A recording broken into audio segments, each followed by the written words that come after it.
प्राचीन काल की बात है। सुधर्म नाम का एक राजा था। एक बार उसके सिपाही एक परदेशी को पकड़कर उसके दरबार में न्याय के लिए ले आए।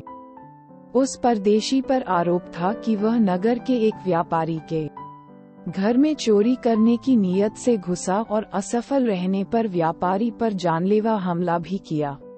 राजा सुधर्म के राज्य में चोरों डकैतों के लिए कोई जगह नहीं थी।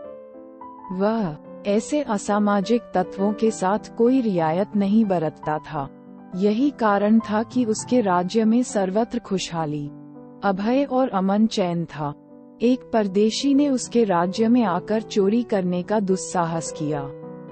ये सोचते ही राजा का क्रोध 7वें आसमान पर चढ़ गया।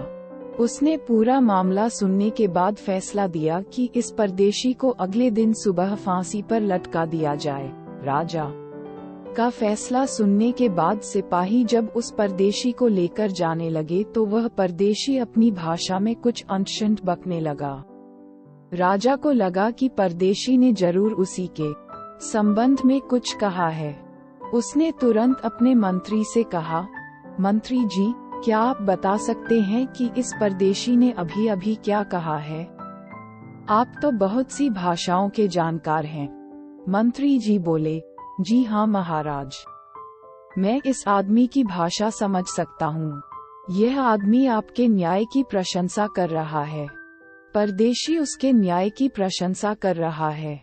ये सुनते ही राजा का क्रोध कुछ शांत हो गया। उसे लगा कि फांसी की सजा देकर शायद उसने कुछ ज्यादती कर दी है। उसने तुरंत सिपाहियों से कहा, मैं इस आदमी की फांसी की सजा रद्द करता हूँ। इसके बजाय इसे सिर्फ 1 साल के लिए कारागार में बंद रखा जाए। मंत्री जी मुस्कुराते हुए अपनी जगह पर बैठ गए। उसी दरबार में एक सभासद भी बैठा हुआ था। वह भी परदेशी की भाषा का जानकार था।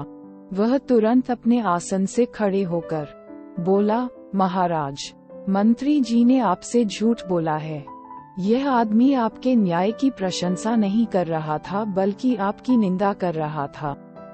मैं भी इस आदमी की भाषा बखूबी समझ सकता हूँ। सभासद की बातें सुनकर राजा कुछ पल मौन रहे, फिर बोले, मंत्री जी ने जो झूठ कहा उसके कारण एक आदमी की जान बची, लेकिन तुमने जो सच कहा उसके कारण इसकी जान जा सकती है।